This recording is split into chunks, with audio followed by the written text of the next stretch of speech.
नमस्कार, न्यूज़ कुंभ में आपका स्वागत है। इस वक्त हम मौजूद हैं वार्ड नंबर 26 में। हमारे साथ में मौजूद है ऐसी शख्सियत महिला जिला पंचायत सदस्य ममता गंगवार जी। आज उनके साथ हम बातचीत करेंगे, चर्चाओं की शुरुआत करेंगे, सवालों के जवाब उनसे लेंगे। जी बताइए, ये जर्नी आपकी कैसे स्टार्ट हुई? राजनीति में आपको कैसे आने का मौका मिला?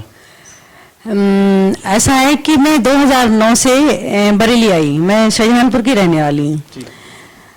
जब मैं 2009 में बरेली आई तो यहाँ पे एक सोसाइटी का चुनाव हुआ था लालपुर में, ये शाही क्षेत्र में पड़ती। वहाँ पे हमारे हस्बैंड बोले कि आप वहाँ पे चुनाव लड़ लो।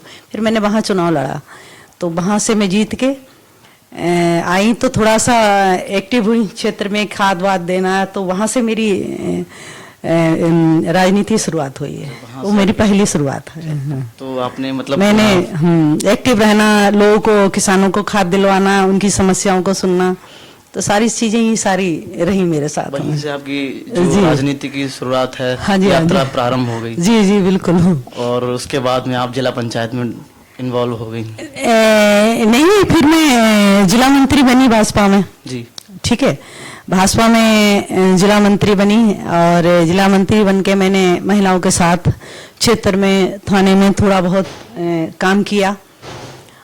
और उसमें जिस समय मैंने 2010 में ज्वाइनिंग की तो उसमें बड़ी हालत गंभीर थी। महिलाओं के लिए भी कोई सुनने को तैयार नहीं था कि कौन सी अच्छी बात, कौन सी बुरी बात। तो मैंने ये सारी पीड़ा देखी तो मैं राजनीति में थोड़ा उतर गई। उस समय बच्चे भी मेरे बड़े हो गए, मैं भी थोड़ा फ्री हो गई थी घर से। और इसके बाद में फिर मैंने करीब 2014 में जब फतेहगंज में बलवा हुआ था, उस समय मेरे ऊपर मुकदमे ला दिए गए थे। बेफालतू के बेफजूल में मुकदमे लगे मेरे पे। तो ज्यादा सक्रिय वहाँ हुई थी मैंने अपने लोगों को भी बचाया। और मैं खुद नहीं बच पाई तो अपने लोगों को कहाँ से बचा पाती? मेरे काफी मुकदमे लगे थे। उसके बाद में फिर तो मतलब ये जो यात्रा है मुकदमों से शुरुआत हुई थी और बेवजह बेफालतू के मुकदमे थे और सारे सपा सरकार की देन थी, जो जितने भी सारे मुकदमे लगे थे सपा सरकार की देन जी। थी।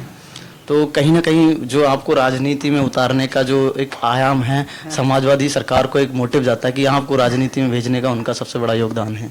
नहीं, वो कैसे योगदान होगा? योगदान तो मैं खुद में सक्षम हूँ, इसलिए इसमें मैं किसी के योगदान का महत्व तो नहीं दे सकती। मैं अब केवल अपनी पार्टी का योगदान है, भाजपा पार्टी का, जो मैं आज यहाँ तक पहुंची हूँ। उन्होंने मुझे इस लायक बनाया कि मैं अपनी बात कह सकूं और पब्लिक में उतार सकूं। ममता जी, एक चीज जानना चाहता हूँ जी। आप सोशल मीडिया पे काफी एक्टिव रहती हैं, फील्ड में जाती है, महिलाओं से मिलती है, उनके मुद्दे सुनती हैं, काफी समस्याओं को सुनती हैं। तो कहीं ना कहीं आपको लगता है कि पब्लिक में, यानी कि जो लोगों के बीच वाकई समस्या हैं? देखिए, फिलहाल तो कोई समस्या नहीं। घरेलू समस्याएं तो छोटी मोटी तो चलती रहती हैं। फिलहाल तो ये है कि कभी पेंशन का मुद्दा हो गया, कभी मतलब शौचालय अगर कहीं, ये तो प्रधान का ही खुद का अपना वो है। या हमारी सरकार की तरफ से कोई किसी को इस तरीके से कोई राजनीतिक बेस पे कोई काम नहीं है कि हमने आपको शौचालय नहीं दिया, आप पात्र हैं, आपको नहीं दिया, आप पात्र हैं। पात्रता की दृष्टि में जो लोग आते हैं ऑनलाइन करा सकते हैं सारी, चाहे आवास हो, चाहे राशन कार्ड हो, चाहे आपका आयुष्मान कार्ड हो। ठीक है, ये सारी चीजें ऑनलाइन है और मुझे लगता नहीं है कि कहीं से कोई मुद्दा हो। छोटी मोटी समस्याएं, दुख है, परेशानी, ये तो चलती रहती है, इनको सुनना। राजनीति में सक्रिय हुई, आपको नहीं लगता कि महिला राजनीति में एक सक्रिय हुई है और महिला राजनीति में आई है तो कभी कभी आपको एक चीज़ का डर का एहसास नहीं होता कि वुमेन्स राजनीति में आई है, बहुत समस्याएं हैं, आपको पता ही है कि हमारा पुरुष प्रधान देश है तो हमें समस्याएं उत्पन्न होती हैं, तो ऐसा नहीं लगा कभी महिलाओं को राजनीति में कमी? नहीं, ऐसा तो मुझे कभी नहीं लगा, क्योंकि मुझे अपनी मेहनत पे विश्वास था। और दूसरी बात, जब से भारतीय जनता पार्टी की सरकार बनी तब से डर तो कहीं है ही नहीं। डर और बहस मुक्त सरकार है हमारी। हैं बेटियां जब भी जाती हैं, कॉलेज जाएं तो, मार्केट जाएं तो, या कहीं शॉपिंग करने जाएं तो सीधा सीधा कहते हैं कि योगी की सरकार है, मोदी जी की सरकार है, किसी डर और भय मुक्त सरकार है, हमें किसी गुंडागिर्दी से कोई मतलब ही नहीं है, राही नहीं है। लेकिन ये योगी जी की सरकार में ही अब अगर एनसीआरबी डेटा की बात करी जाए तो महिला अपराध में नंबर 1 बन चुका है ये प्रदेश। वो कैसे आप एग्जाम्पल दें, मुझे थोड़ा एक्सप्लेन तो करें आप। अभी कुछ दिन पहले ही ये अपने शाही थाने की बात करें, मीरगंज थाने से बात करें तो यहाँ पर करीब 8 से 10 मर्डर हो चुके हैं लगभग महिलाओं के। देखिए, जितनी मेरी जानकारी में है, ठीक है, कि जो भी हमारे शाही मेरा ही क्षेत्र है और ज्यादातर जो भी घटनाएं हुई मेरे ही क्षेत्र में हूँ, हैं। सारे जितने भी जिन्होंने जैसे भी अपराध किया सभी लोग जेल में हैं, आप उनका रिकॉर्ड देख सकते हैं, ठीक है। और ये कोई ना गुंडा किसी के तरीके से, ना कहीं से कोई मारने के लिए, अपराध करने के लिए, ये खुद के मोटिव थे उनके जो हो गए थे, और सारे अपराधी जेल में हैं। और ये आप शाही थाने में रिकॉर्ड पूछ सकते हैं। ऐसा कुछ नहीं है कि यहाँ कोई अपराध करेगा फ्री घूमेगा और किसी से कोई सेटिंग करके कुछ कर लेगा। यहाँ जिसने भी अपराध किया हो, चाहे खुद ममता गंगवार खुद ना हो, हैं, तो ममता गंगवार के लिए वही जेल है।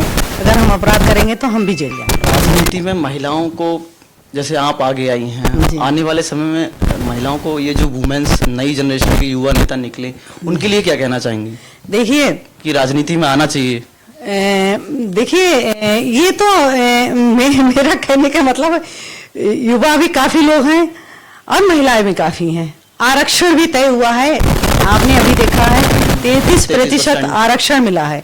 कहीं ना कहीं 9 विधानसभाओं में 3% 3 महिलाएं भी बैठेंगी कहीं ना कहीं। और ज्यादातर वो जो महिलाएं हैं, हम आज भी जिस देश में रहते हैं वहाँ जो गांव से संबंधित महिलाएं हैं वो पर्दा प्रथा वाली हैं। ऐसा नहीं कि हम एक दिन में ही पर्दा सारा दूर कर दें, लेकिन उनकी बात सुनने के लिए एक महिला होना अति आवश्यक, बहुत जरूरी है, क्योंकि पुरुष प्रधान हमारा देश है, ठीक है। फिर भी महिलाएं बहुत सक्रिय हैं। अगर कोई अपराध होता है तो सारी हेल्पलाइन जितनी भी हैं पुलिस लाइन की चल रही हैं, सबको याद है। और कहीं ना कहीं हम सभी लोग जागरूक हैं और कॉल करके अपने अपराध को सारी चीजें अवेलेबल हो जाती है, पुलिस करंट में पहुंच जाती है, अंकुश लगाती। कहीं ना कहीं हम लोग कामयाब हैं, भारतीय जनता पार्टी कहीं ना कहीं कामयाब। तो आप युवा महिला नेताओं को ये कहना चाहेंगे कि राजनीति में? नहीं, राजनीति करो, ऐसा नहीं है, मैं नहीं कह रही नहीं करो, लेकिन आप इंटरेस्ट देखो। मतलब मेरा इंटरेस्ट है राजनीति में, आ गई। अब बच्चे का कहीं डॉक्टर बनने का, तो हम उनको ये थोड़ी ना कहेंगे आप डॉक्टरी छोड़ के आप नेता बन जाओ। नहीं, कहीं ना कहीं सक्रिय होना बहुत जरूरी। युवा तो बहुत जल्दी सक्रिय होते हैं, नेट चलाना युवा लोग जाने हैं, सारी खबर तो युवा ही रखते हैं।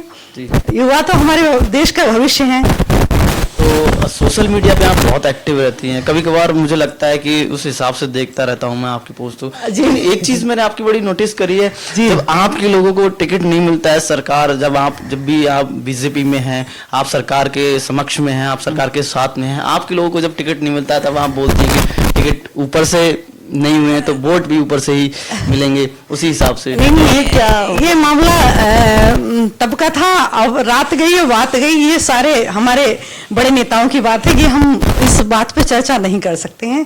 चलिए आप आगे पूछिए जो पूछना चाहते हैं। रोजगार को लेके कहीं कोई कमी नहीं है, इतनी समूह चल रहा है महिलाओं के लिए, हैं, आप गिनती नहीं लगा सकते हैं कितने एनजीओ कितने समूह चल रहे हैं, ठीक है।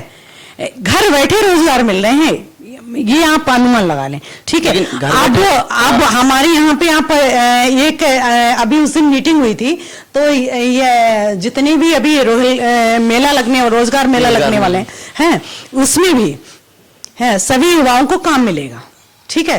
और ऐसा नहीं जिस लायक किसी ने ITI कर रखी, GT, उसी से संबंधित सारे काम मिलेंगे। लेकिन अभी अगर बात करें तो उत्तर प्रदेश में लखनऊ के अंदर जो कुछ लोग हैं, 10,000 लोग समथिंग, उनको इजराइल भेजा जा रहा है। आपको पता है इजराइल में अभी युद्ध चल रहा है, कौन ऐसे मौत के मुंह में कमाने के लिए जाना चाहेगा? ये जो लोग भेज रहे हैं, जिनका कांटेक्ट हुआ है, उनकी सेफ्टी की भी जिम्मेदारी उनकी होगी, सुरक्षा। ऐसा तो है नहीं किसी देश में हम अपने बच्चों को भेज रहे हैं बिना किसी सुरक्षा से। चीज को समझ सकते हैं कि जहां अगर मौत, मैं तो समझ सकती हूँ, लेकिन उन लोगों से पूछो जो अपने बच्चे को पढ़ने के लिए विदेश भेजते हैं, MBBS कराते हैं। जिनकी बात करी, महिला महाविद्यालय की हमारे क्षेत्र में काफी गंभीर समस्या है, क्योंकि मैंने अभी कल मेरी माननीय विधायक जी ने दे रखा है, महिला महाविद्यालय के लिए भी दे रखा है, माननीय विधायक जी ने एम्स के लिए भी दे रखा जी। है, ठीक है, क्योंकि अच्छा स्वास्थ्य के लिए अच्छा खाना, अच्छा पीना और सही से रहना, जी है तो जहान है नहीं है।